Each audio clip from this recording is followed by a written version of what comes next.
What's up, everyone? Welcome back to another episode of the Heel Hookers podcast, episode 93. Did you not appreciate that? You didn't like that? It was not. It was a great way to. Just wasn't expecting that. It is a great transition, right? Let's fucking go. We got. I can't bullshit this one. It's a terrible episode. Yeah, we'll do our best to make it fun and have some fun with it. But this is easily the worst fight night of the year. But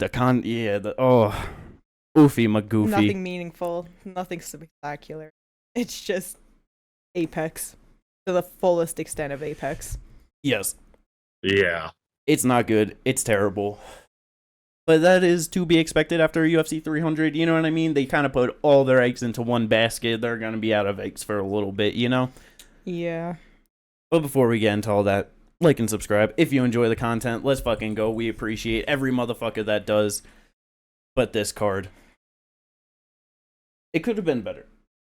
It was supposed to be better. The original main event, Matheus Nicolau, was supposed to be taking on Manel Kape, which was a rematch. Both of them inside of the top 10.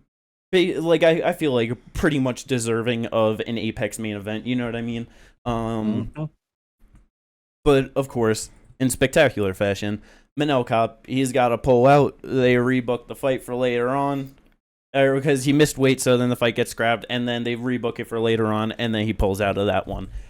So what better person, other than the king of pullouts himself, Alex Perez, to fill in on short notice for him? You know what I mean?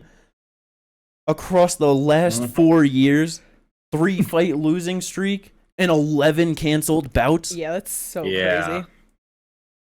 And this man shows up on short notice when Manel Kape can't. You know what I mean? Nah, but fuck it. It's like, as a main event, it sucks. But at the same time, if the fight together was scrapped, like, that would suck more. So I'm glad that he came in here. And potentially this could be a better fight, if I'm going to be honest. Manel Kape is sometimes not that exciting. He is real willing to sit back. His performances are definitely streaky. Do you think, though, that if they couldn't find a replacement fighter for Nicolau to fight, would they have just scrapped the card? I know. It's because Probably in Apex, not, so it's but... like, you know what I so mean? it doesn't fucking matter. But imagine Ryan Spann Bogdan as the fucking main event. I feel like they would have tried to find someone else for Spann to fight. No, they probably would have asked Makaev, and I feel like Makaev would have taken it. It's possible, yeah. I don't know so soon off round, but taking a short. Yeah, and also they want him to fight on Saudi, so. True. It was just, his willingness to fight literally next week in 301. That's why I just wouldn't be surprised. Yeah, that's fair. But either way, we end up with Matheus Nicolau, who has not fought in quite a while, which after that last one, the loss to Brandon Royval, it's like, as soon as he got knocked out and finished, it was just like, you gotta take some time off. You know what I mean? Yeah. So it's almost a year to the day is, recording it now at 9 days after the last time he fought a year ago. This is definitely much time off that is just good for him. It's needed. He has 2 canceled bouts, with Manel Kape this year. But it's like, I like the fact that just even not fighting in January and it just getting pushed back to April, it's like people they just come back way too quick after nasty knockout losses and something like that. It's like, if you can financially afford it, which is obviously just a big thing with a lot of fighters, it's like, take a year off, man. It's literally going to be the best thing for you and your career. No, yeah, for sure. It's like the last time he got knocked out in 2018 outside of the UFC, he took a year off at that point too and came back on a 6-fight winning streak. So, like, good for him for taking the time and doing that.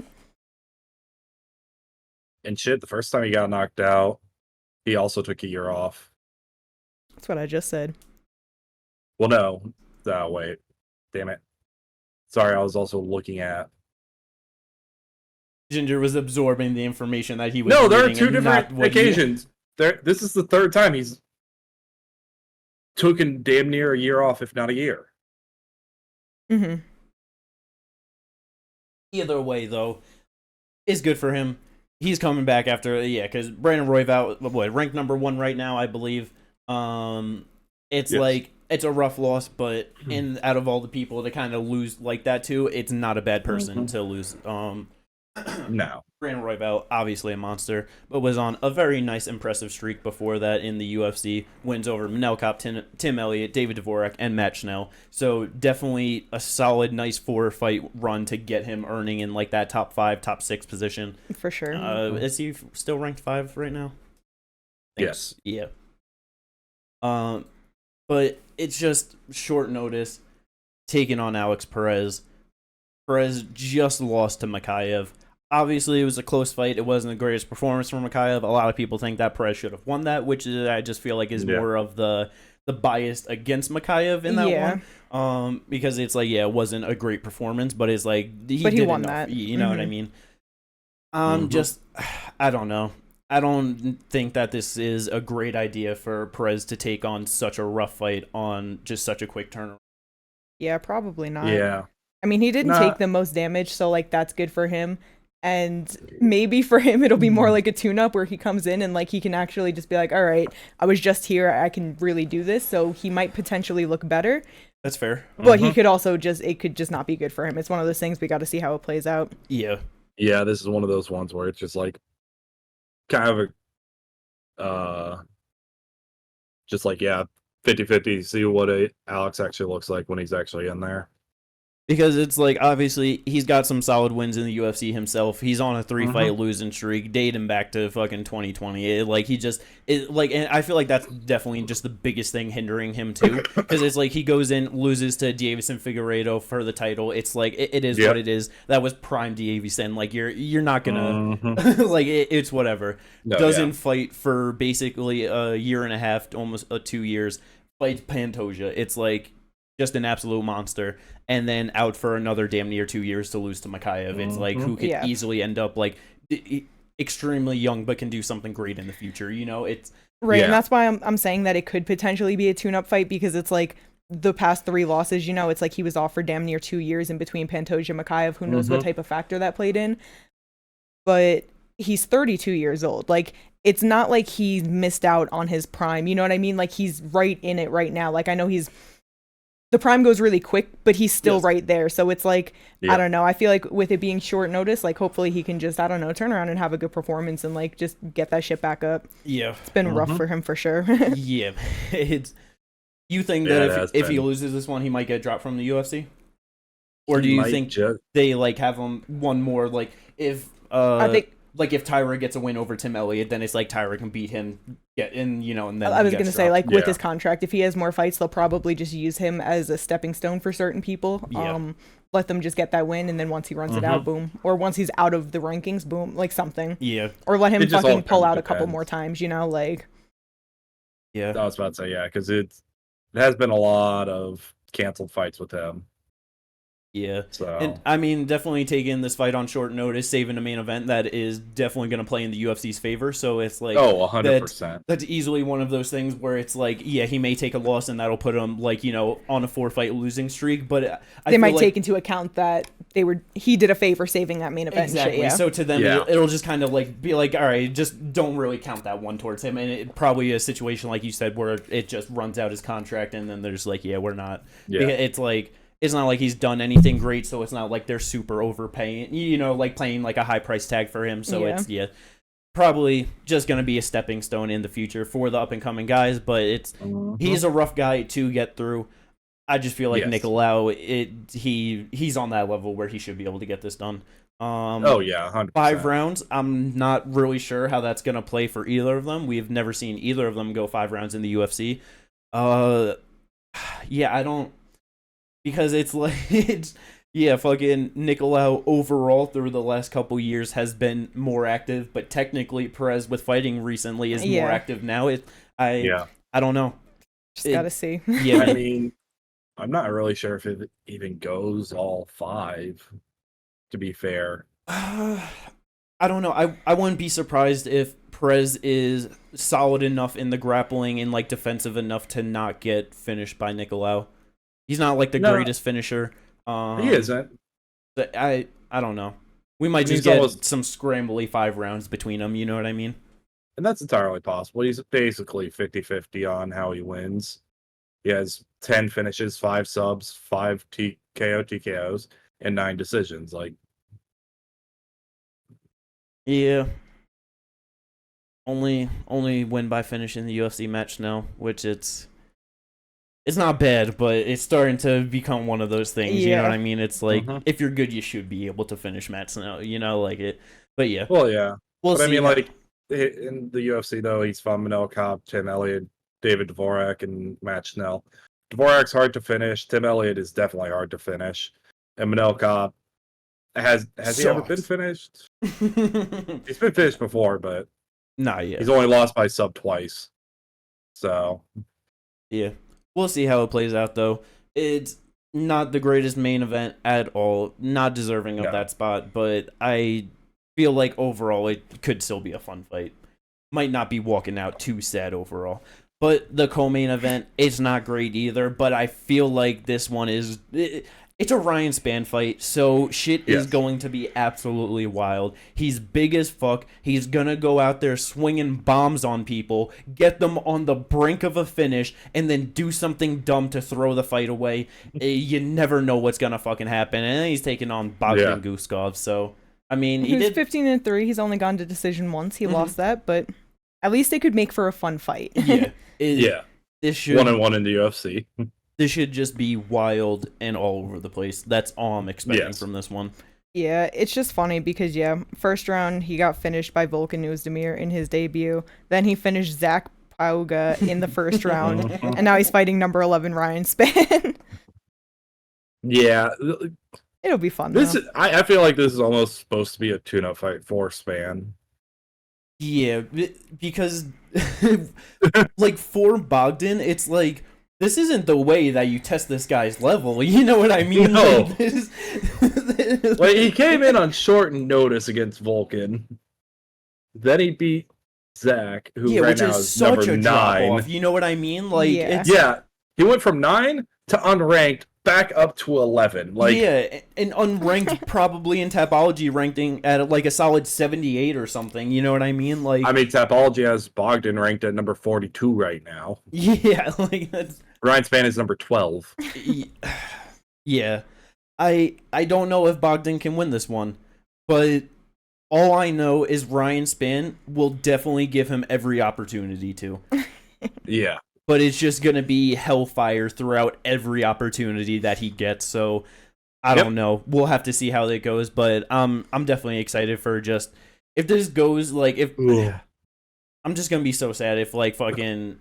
Ryan's just hurting him, and then he gets hurt back, and now it's like Ryan's just grabbing a takedown, and he's just laying on top of him, you know? I feel like that is a possibility. The lowest possibility, but... Bogdan pulls guillotine, gets it. I would be perfectly okay with that. Let's fucking go. But the featured bout, a little bit more meaningful in a way. To us. Yeah, you got Karine Silva taking on her first actual top 15 opponent in Ariane Lipski. Solid 3-fight winning streak for her, getting back on, just starting to write the fucking record and just get, oh, she's not great. Well, yeah, she's at a positive record now of 6-5. Yep. It's not great, but yeah, she's 3-5 in the UFC before her run. Yeah, that's rough. She is all over the place. She is. Yeah. And that's why I feel like Karine Silva should be able to get it done. Just a very good fighter, very fun fighter coming up at 125 pounds. Where do they have her ranked at? 13. Lipski is 12, Silva's 13. Yeah, so it's like that's the thing where, just saying like a little bit more meaningful. Because in terms of like the actual division, it's not the most meaningful, but it's two up-and-coming contenders that are... One of them's going to find their way up, the other one's fighting back down. You know what I mean? Yeah, because I was going to say, with Lipski, like, it's hard to call her, like, she's an like 28, too, right? Yeah, she's young, but, like, just been around for a little bit, like, very back and forth. So it's hard to call her an up-and-coming contender. But, like, she has been around for a while. She is on... Oh, wow. She is on, like, a good little streak, and it's just with Karine making it her first actual top 15 win. While it doesn't matter for the rankings, it's like, okay, really solidifying that she's like good enough to be there. You know what I mean? No, yeah. 100%. And just actually start moving up. Because it's just 4 fights in UFC type things, 1 in Contender Series, 3 in the actual UFC. Finish her opponents every single time out. Yeah, all of them in the UFC were first round finishes, Contender Series second round, but yeah, it's like you gotta love to see it. Someone just consistently putting out their opponents. Tons of fun.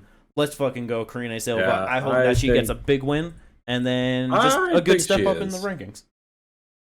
I think Karine is gonna win. How long do you think it takes until we get Natalia versus Karine Silva? Hopefully, it takes a little bit to get there. Like, it's one of those things where they let them both build up to the top, and you're either forced to do, like, a number 1 contender spot, or they both fight for the title, and you know what I mean? Yeah. Yeah. She just fought, right? What was that? Natalia. Yeah, she just fought Viviane. Yeah. Yeah. Yeah. I spent relatively soon, so okay. So I'm just trying to think. All right, who? Like, I just hope that's something they don't go too soon, you know? No, yeah, for sure. I could see it either way. You know, I can see it ending up where it was kind of like Manon and Aaron. You know what I mean? Both going on their win streak, both rising in the division, and now it's like the top of the division's logjam. They have to sort and that's it out. why I said for a contenders fight, you know, but like wait till they're at the top. Don't do it right now when they're ranked number fucking 8 and 13. You know what I mean? Like, don't let them lose their momentum this early to each other. Like, that's where it's all, which is kind of how the division's at right now. I wouldn't be that surprised either if we did end up with that. You know what I mean? Yeah. The thing is that there's people to fight though, you know, because who knows like what's going to go on exactly with the top, but it's like Caitlin Seminara, for instance, you know, if she does want to fight again, like she can easily fight down. Jessica Andrade will fucking fight anybody. Macy Barber, I feel like would willingly accept fights down just so that she can continue. I don't think so. You don't think so? I think the only one that I think she accepts is someone like a Rose Namajunas, just because of name value. Yeah. 100%. But either way, that like does that, you know what I mean? Erin at this point, now that she lost to Manon, she's gonna have to go on a little streak herself, so she's gonna be fighting people that's gonna, you know what I mean? I just think that there's gonna be movement happening that could allow them to get away from that. Erin. Because I was thinking, you know, like Karine gets a win, it would be fun. I feel like a good way to maybe go is Natalia Andrade if she wants to fight in the division, and then Karine versus Amanda Ribas. I feel like that would be good. I was thinking something similar, yeah. But because I've been trying they to might do fucking like Natalia Aaron or something. That just I don't want that fight for Aaron after her last performance. Because yeah, exactly. They don't even have to fight so far up. It's like Tracy Cortez is still around. Amanda Ribas is there, like you said. Like, there's just other people to make some fights. That's very true. But yeah, we'll see how that plays out. But Karine Silva, very fun. I'm excited to see what she can do in the division. Also 30 years old, so not the youngest, but she's going to be doing good things, I suspect. After that, on the main card, wowie, oh wowie, this fight is fucking dog shit. So I'm just not even going to bring it up. Let's go. Next fight on the main card, JSP versus David Onama, right? No, this next fight could be fun. Austin Lane and Denise. I'm just going to assume that Denise is about to go out there and knock him out in the first round like he has everyone else because Austin Lane sucks. He's got, it looks like a fairly extensive kickboxing record. So, extensive on Capology. Like, think about that for a second. Kickboxing versus football. It's should be a good one, right? But that's all I have to say about that. Let's go first round knockout. I'm hoping for a first round knockout. He only has first round knockouts. Austin Lane was knocked out in the first round in his last fight. Yeah, it's a very meaningful fight. The next one, though, should be a good scrap. JSP versus David Onama. I'm a big fan of JSP. I very much like him. He's a very solid fighter. Only got 2 losses in the UFC. Joe Anderson Brito, Joe Lozon. It's, you know, just very good guys. Joe Lozon, a very good vet. Only really like, especially in the UFC, only losing to people that are like better grapplers than him.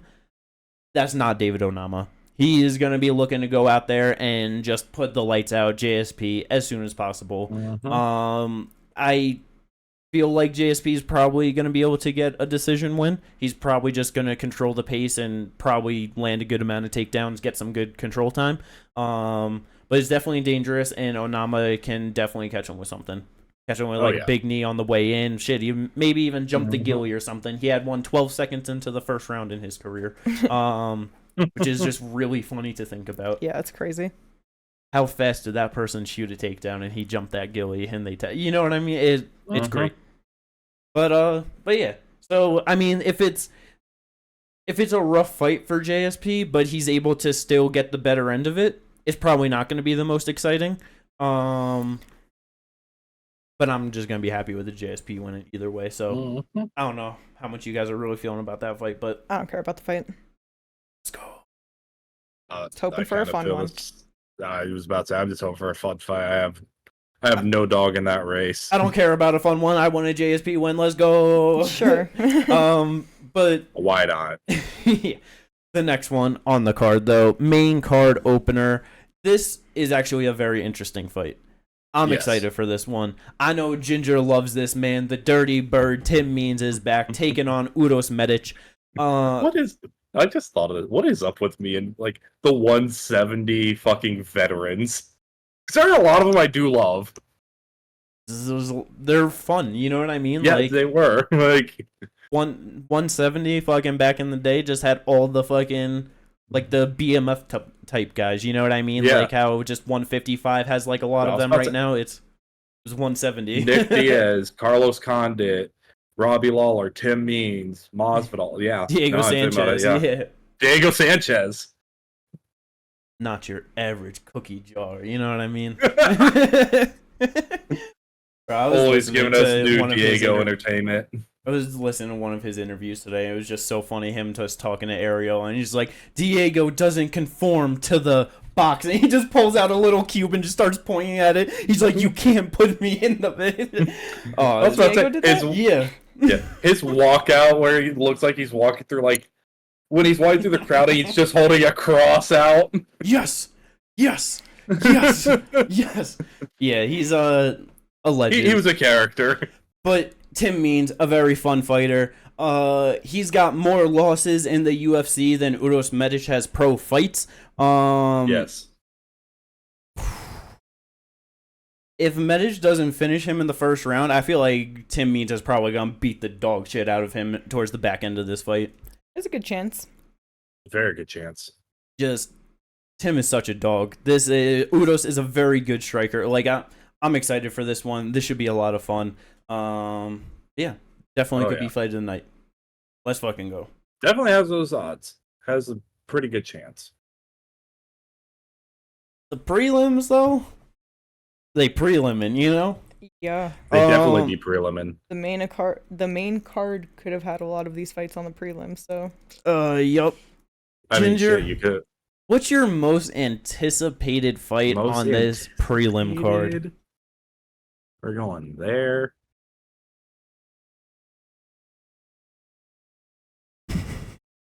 Kate, do you have an answer? Let's go Mahashete and Gabriel Benitez because that could be fun. Yes, that could be a whole lot of fun. Like, yep, prelim opener. Yeah, 155 division, be knocking out, getting knocked out. Let's go Mahashete, first round finish. Oh no, he might be getting finished in the first. Maybe. That's entirely possible. I hope not. That would be sad. He should be able to beat Benitez. Yeah, he should be able to. But yeah, it's very possible.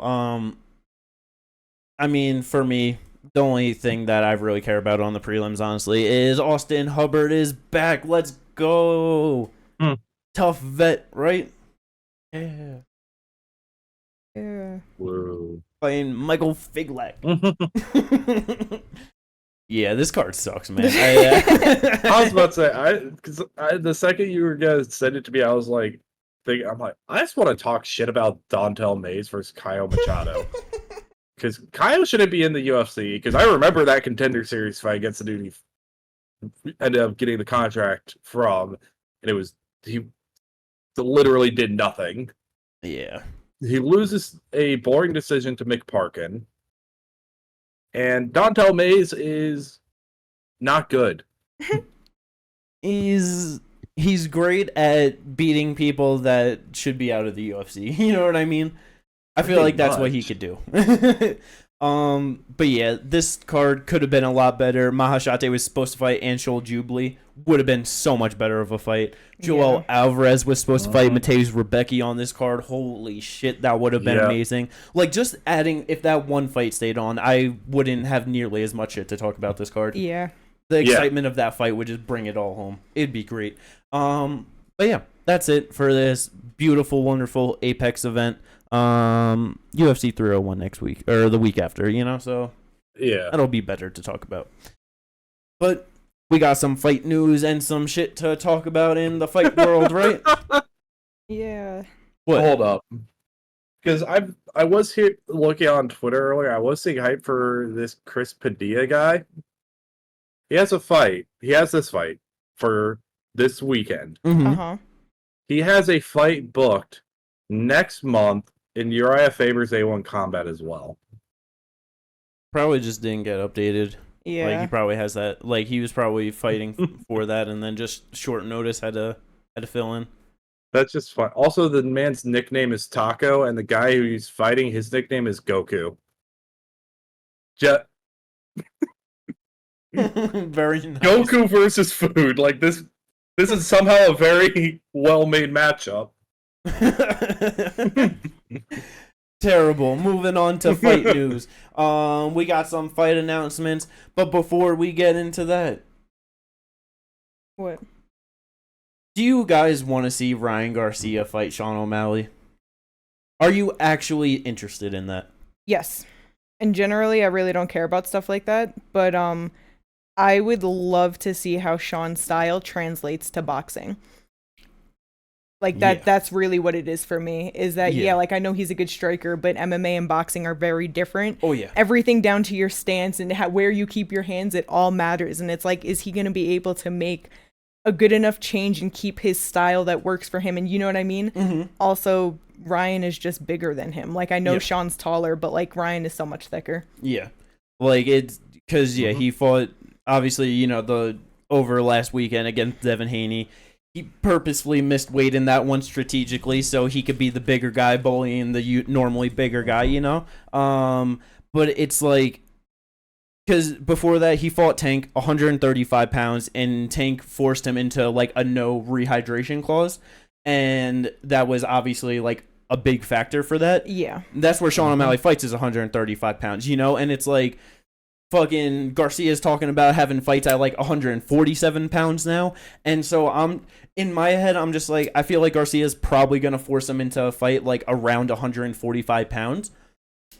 And I feel like that's going to be just a very big advantage for him. Like you said, it was just him being bigger.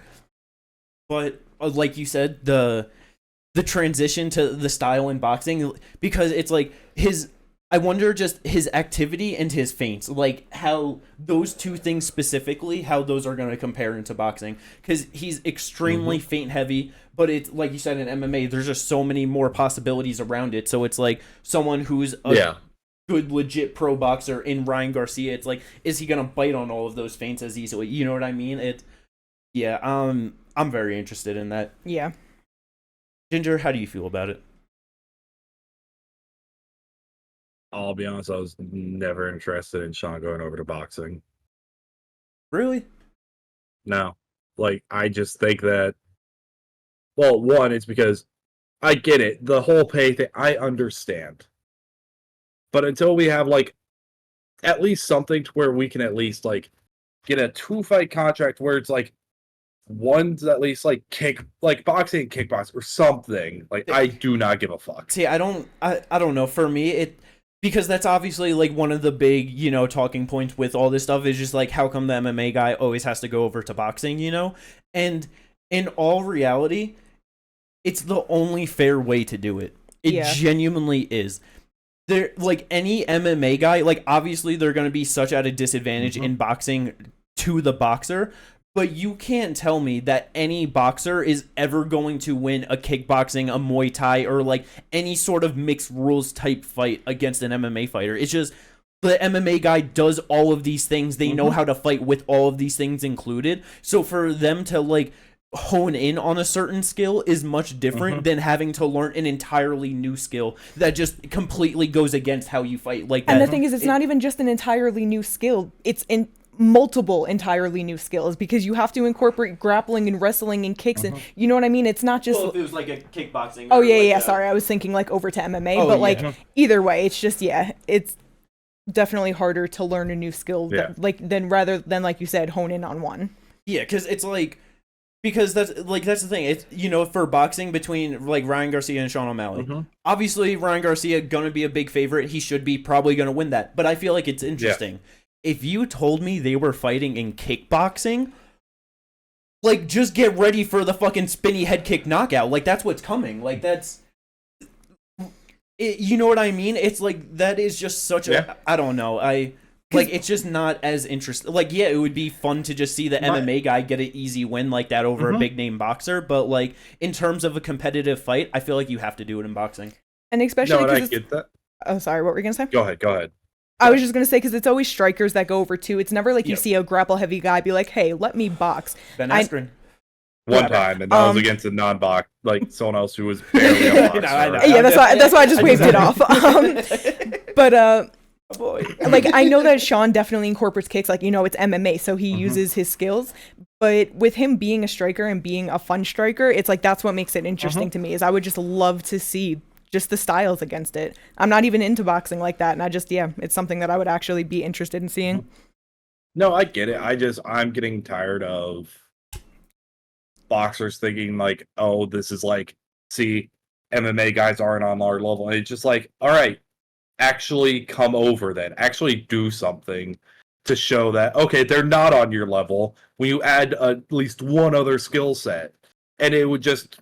I'm just getting tired of that. The box community does the same shit, and it's fucking stupid. No, yeah. Well, I mean, I feel like it's more of just like, like just saying that, like, yeah, they're striking, and like, they're like boxing isn't on the same level, and it just, it's true. But that's the thing. Yeah. It's like, you don't, like, I don't know. There's no like, there's no real like boxers that are, like, oh yeah, I could go in and fucking beat someone in MMA. Like, they're not seriously like what you had Deontay kind of tease that a little bit against Francis, but he knows that that's going to be a striking fight. Like, you know what I mean? No one's signing up for that shit.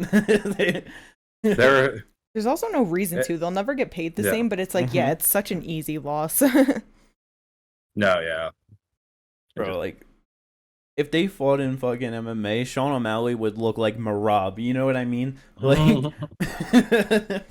But yeah, I'm very like do you think that Sean should get like a couple wins and like, grow his just stardom and like just get a little bit, just bigger and just more comfortable before like getting over? Or I mean, if he's gonna box, he's gonna have to fight out his contract. Well, I don't think so. Like, because I was saying that with Jimmy, but it's also like the UFC said, if it makes them money, then it makes sense. So I guess that's what he said. The UFC said, but I'm sure that's kind of just what it is. Yeah, yes, because they couldn't have made money with Francis and Ngannou with UFC marketing machine also behind it.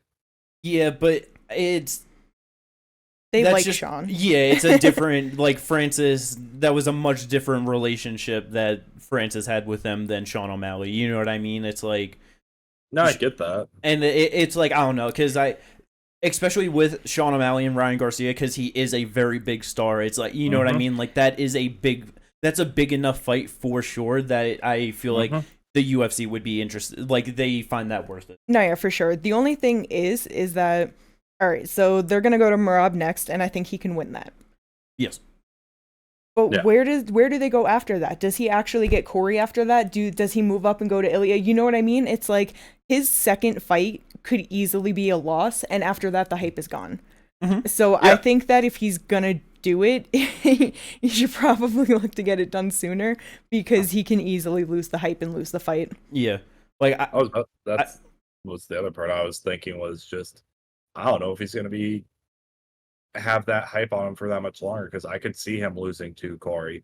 He fought Piotr Jan, and it was a 3-round fight. Piotr could have come on in another 2 rounds and won that fight. He could fight Ilya and get knocked out or subbed. Like, no, yeah. That I feel like the best thing to do would be to get the Merab fight booked as soon as possible, which is what he's looking to do.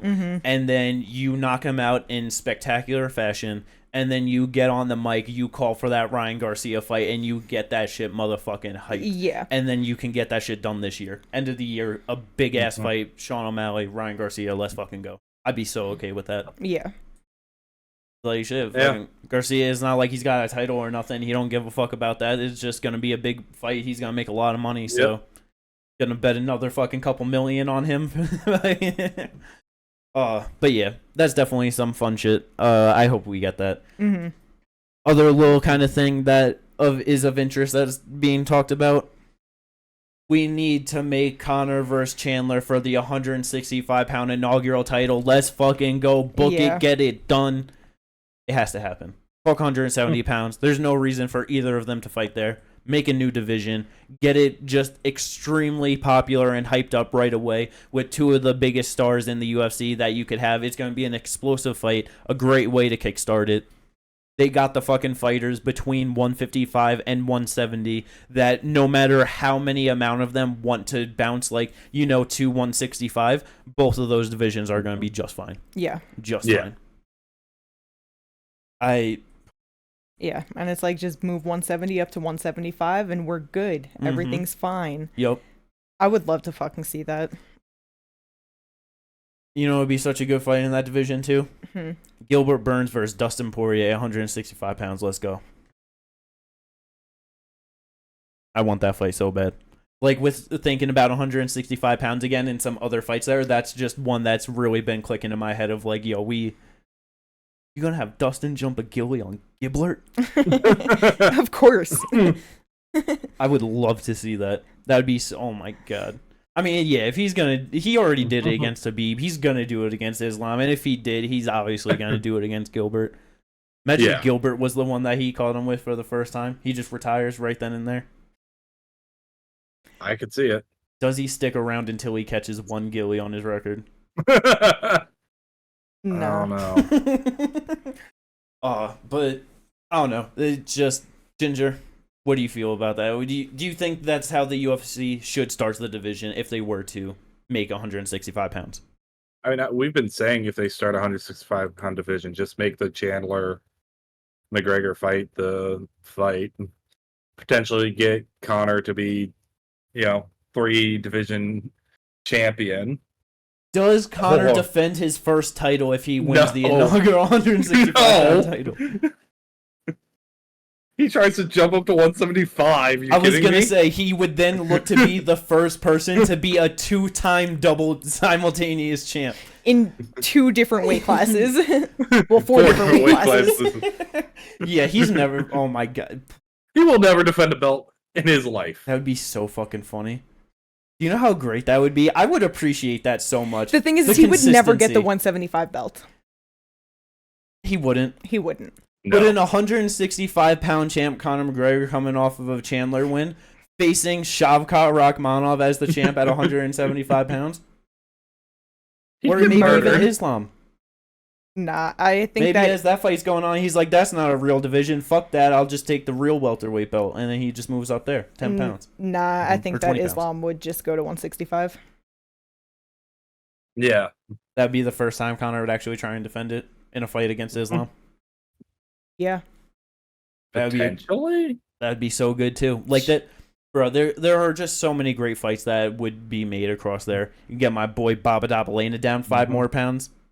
Make 165. He start wrecking. Holland could definitely make 165, so I think he'd do it.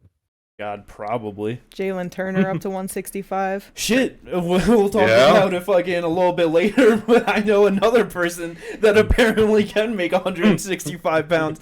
Fucking your Sultan Ruzaboyev. Oh my god. Yeah. But, so we'll get into the fight announcements and we'll just start it off there. Because Ginger, as soon as you sent this, co-main event to the St. Louis card, we're getting Joaquin Buckley taking on fucking Nursultan Ruzaboyev. As soon as I saw that, I was like, wait, Buckley's going back up to 185 pounds? He just got ranked at 170. Why? No, Nursultan's going down to welterweight.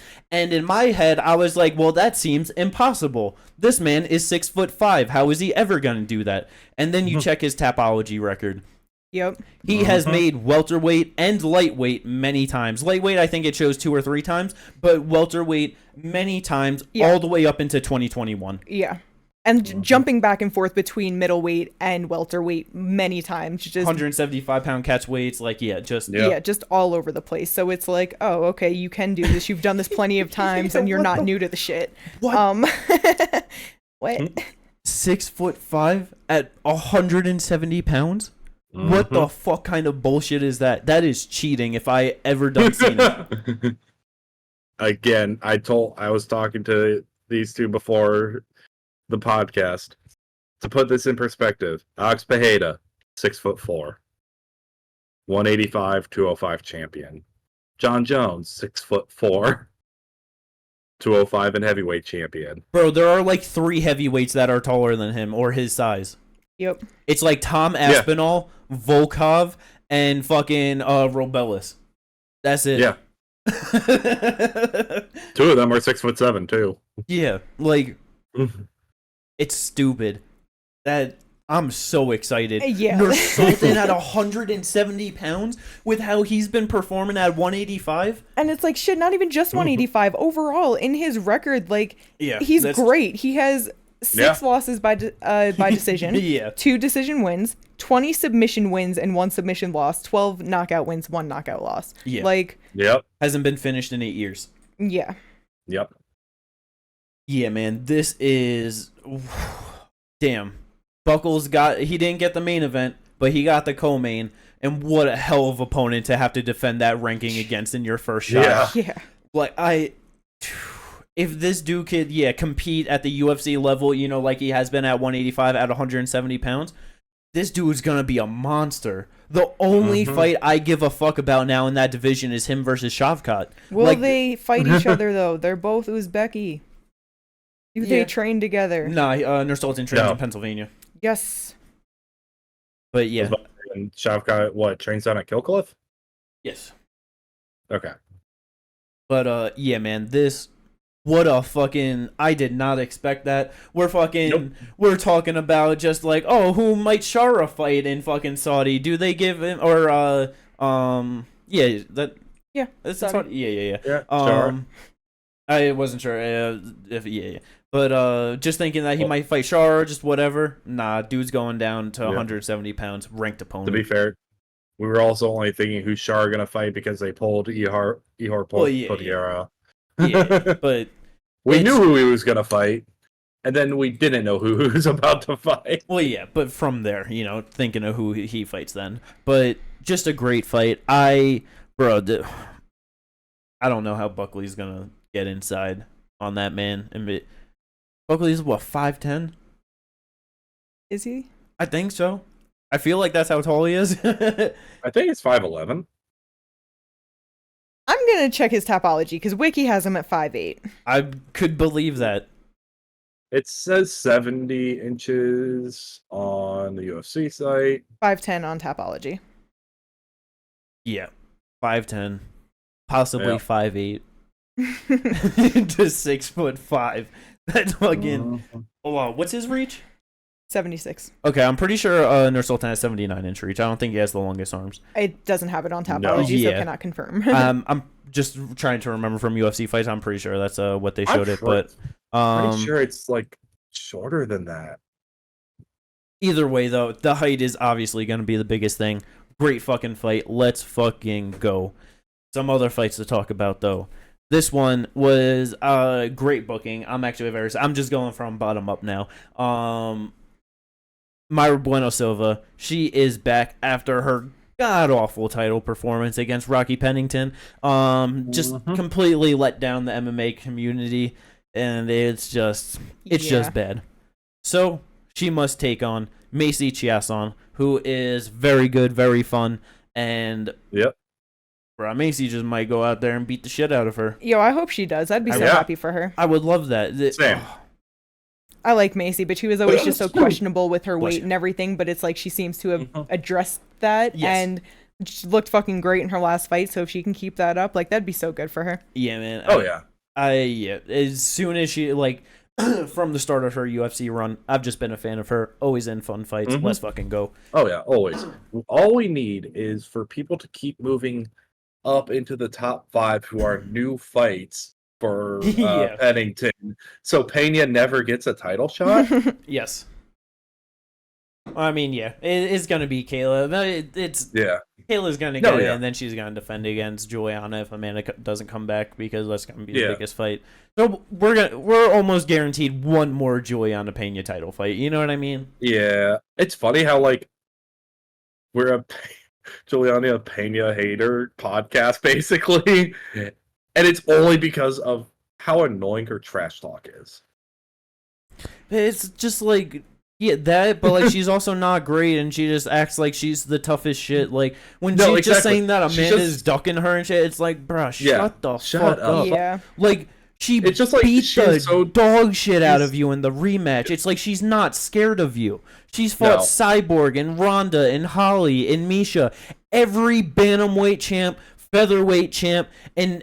Like, you know, and then fucking Valentina twice. Like, you know what I mean? Say, and 1/3 of the flyweight champions. Yeah, like, get the fuck out of here. You got lucky.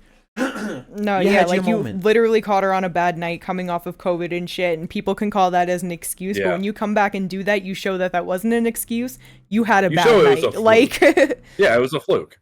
Like, shit happens, you know what I mean? It's, yeah. No, and I get what you're saying. I'm just like, usually our hate for, like, fighters is usually like them being a terrible person, like out, but it's like, except for this one. This one just, God, you annoy the fuck out of me. But yeah, Myra Brune Silva, Macy Chiasson, let's fucking go. Should be a good one.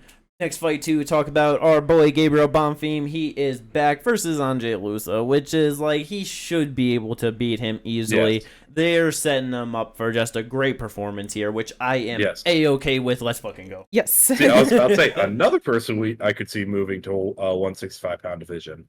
Bonfim. Yeah. Possibly. Both the Bonfims probably end up there at some point in their career. Nah. At some point.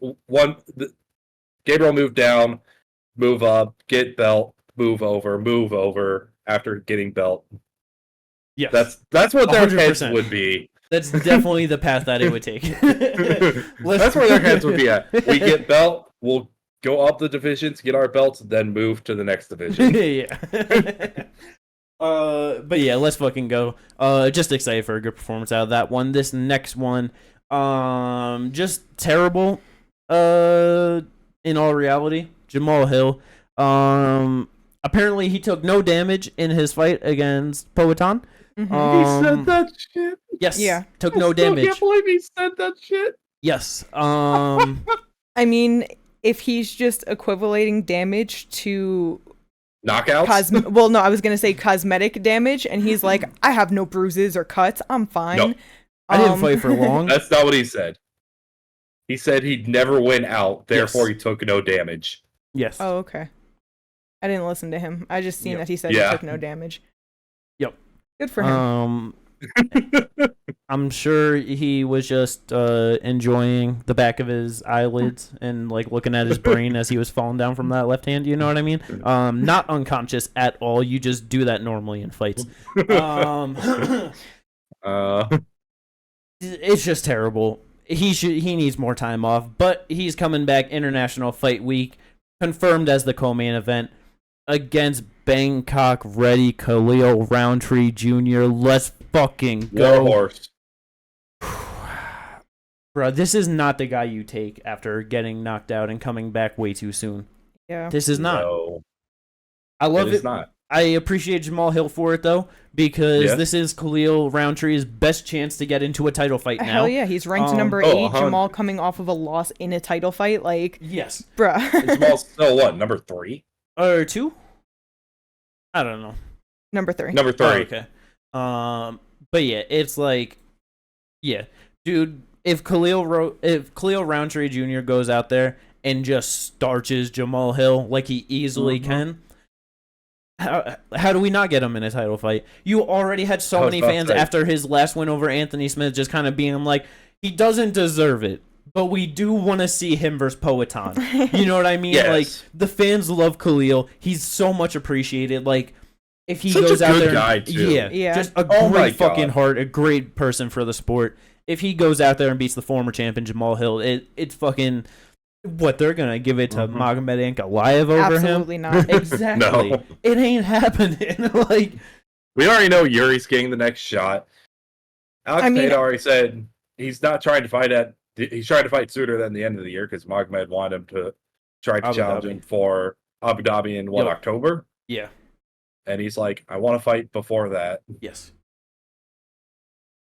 So. Listen, all I'm saying is that with Khalil Roundtree, if he goes out there and just fucking knocks out Jamal, I wouldn't be surprised if they tried to get him in the next title fight over Yuri. He's in a longer fucking win streak. He just beat the better guy. You know what I mean? Like, I wouldn't be surprised if they did that. Well, yeah, this is all depending as well, timelines, all that. 100%. I'm just saying. So, if it lined up, if it worked, wouldn't be surprised. Yeah. This is in what, July? June. Yeah. But the end of June. But end of June, basically beginning of July. Like I said, Alex said he didn't want to fight at the end of the year. Unless, like, yeah, Khalil starches him, but I feel like he'll want some time to be able to prepare for that fight as well. I feel like Alex wants to fight around July, August. The only thing with that me and Jimmy talked about is that it kind of sucks for Pereira right now because think about it. Obviously in June we have Dustin Islam coming up. Then we have International Fight Week, which we have Connor on. In July, the pay-per-view is in England. Yep. In August, the pay-per-view is in Perth. Yep. He might end up not getting booked on one of those cards, you know, like September is gonna be the Sphere. And then now you're at October, and now you're in Abu Dhabi. Right. So we actually might not get him until the fall. Yeah, like me and Kay were talking about it. MSG this year might be the same top 2 lineup as John Jones, Stipe Miocic, and then Poatan versus Yuri. That could easily end up being... And especially if they don't want that to happen, that's where Khalil might just come in instead of Yuri. This is why Poatan wanted to fight next month. Yes. Yeah. Yeah. Yes. Next week. Yeah. And they should have just fucking done it because Yuri wanted it too. Like, it's just, they should have done it. One of them, like,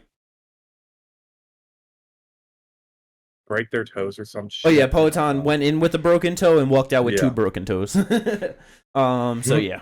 I feel like a month of recovering your toes, he still would have went in there and fought. Oh, yeah. Easily. Oh, 100%. But yeah, so that's why he wanted that, because it just sucks. We really might not get him until later in the year. Yeah. Very likely they're going to just save him out till November MSG. And then shit, depending on how things go, it's like it could end up being December instead. You know, like it absolutely sucks just sometimes how things line up with UFC in certain areas and stuff like that.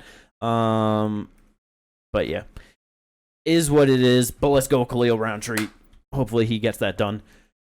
This next one, what a fucking drop off from their last fight. Joe Bodybags Pfeiffer took on Jack Hermanson in his last one, a very rough loss, 5-round main event, and now he takes on Marc-Andre Barriault. Very different opponents, but this is definitely back at the level that Joe should be able to go out there and get a very nice performance. So, yes. Barriault's always in there for a scrap. He's definitely going to bring it to him, but it's like Pfeiffer can easily get the knockout for a second round. Like it, yeah. This should just be an easy fight for him. The next one, though, brought it up earlier that Joel Alvarez was supposed to fight Mateusz Rebecki on this card coming up this weekend, but that's not happening. So Rebecki finds himself a new opponent, former top 15 contender, and Carlos Diego Ferreira. Definitely the biggest name for him to add onto his resume right now. Yes, sir. He's like 37 years old, I think, at this point. Damn. He's just nowhere near as good as he used to be, but he's still a tough vet. I feel like Mateusz should be able to just go out there, run him over, and he's probably going to find himself a top 15 opponent after that win. 39. 39. Yeah. Oh, I was being generous. Damn. Yeah. Oh, yeah. I knew he was on the older side. I didn't, yeah. Oof. He's getting fucking slept, man. It's Rebecca's a monster. Yeah. This is such a rough one. Oh man. It is. Coming off that win over Michael Johnson though. Where that doesn't tell you anything. But yeah, that should be a fun one though. Last fight to bring up. Third time's the charm. Let's fucking go. Raul Rosas Jr. Might be taking on Ricky Tercios. I don't know. Who the fuck knows if this is actually gonna happen? Yeah, it probably will. I don't know. Some things are just cursed like that, you know. Mm-hmm. That's the card that's on St. Louis. No, no, is that not what you just said? I did, but then I was just like, wait, no. This is in Do they have a card in Kentucky? Louisville, yes, yeah. Louisville. There we go. I was like, wait, no, St. Louis. What an even worse place, huh? I just remembered it was at the KFC stadium. Yeah, the KFC center. Great. But I was about to say, hopefully I'd save up money for that because I want to go to that card. Yeah. Know what? They never come close to Indy, so I totally forgot about it until you just talking about that you wanted to go to that. One last thing to kind of bring up, one championship fight card in September. They're coming back to Denver. Ginger, did you see what they announced for that? Did you see what they... We got 3 champion versus champion fights on that card. 2 of them were already announced, but one of them is new. So Haggerty versus Superlek, main event already confirmed. I knew that. Yes. Stamped versus Panda, co-main event already confirmed. Do you want to know what we got confirmed on the featured bout, Ginger? It's not going to be Anatoly. Nope. Lightweight submission grappling championship on the line. Cade Ruotolo defending his title against flyweight submission champion of the world, Mikey Musumeci. Yup. Mikey moving up 35 pounds to one's lightweight division to challenge Cade Ruotolo for bro. I saw that today and I was just like, what the fuck? What in the absolute fuck? Yeah, I started talking to people about it at work. No one knows what I'm talking about, but I didn't give a shit. I was excited. I was like, you about to listen to me right now. Yeah, I sent it to Kate and she was just like, this gotta be open weight, right? And then just nope, lightweight submission world championship on the line. 170 pounds for Mikey Musumeci to take on Cade Ruotolo. Fucking insane. Like this, I don't think I've ever been more interested in a grappling match. No, yeah, 100%. I love this. He has a whole lot of pizza and pasta to eat. Oh, yeah. And he better put some chicken in that pasta and chicken on that pizza. Yep. He got a lot of work to do. He's gonna need chicken and rice on that pizza and pasta. So true. You're gonna need it better have some berry pasta, chicken, broccoli, fucking 3 times the amount of sauce he normally uses. Beans and spinach all day. He's got to get on that Popeye diet, you know what I mean? But yeah, just fucking insane. That is so wild. Out of all the fucking tricks of the fucking one championship to pull out of their bag, I did not expect that one. Holy fucking shit. Just incredible. I fucking love that. The fucking goddamn wizardry of the tiny Musumeci or fucking big ass fucking athletic Cade just... Oh my god. Is Cade just gonna toss him around in there? I don't know. Is Mikey gonna actually be so much better than him that he just easily takes it? That's the thing is, I don't know, because obviously Cade is so much more physical than him, but Mikey is sneaky and slithery, and he can get through things, and it's like, he can roll into any position and possibly get it. It's just, I love it. Yeah, man. I feel like Cade's got to try and turn this into a bit more of like a wrestling type match, and Mikey's got to, just keep it a real strategic BJJ match. You know what I mean? He's gonna Paul Gilly and get it. Bro, oh my god, this sucks. Who do you want to win this fight, Mikey? Pete? Yeah. I love both of them, but it's just the fact that from 125 up to 170, I'm or like 135 or 135. Sorry, but either way, 135 up to 170 pounds. is like that. What a fucking feather in the cap that would be. Yeah. Yeah, oh man, such a great fucking fight. I'm so excited for that shit. let's fucking go. One championship, doing some good things this year. You know what I mean? Pulling through at the mid to back half because the start was real rough. But hey, yeah, it's okay. Let's fucking go. But that's all the things to talk about for this week on this episode of the podcast. I think an hour is long enough. Let's fucking go. I hope everyone enjoyed it. We will catch you on the review to this hopefully more exciting card afterwards. You know what I mean? Yeah. Peace out, everyone.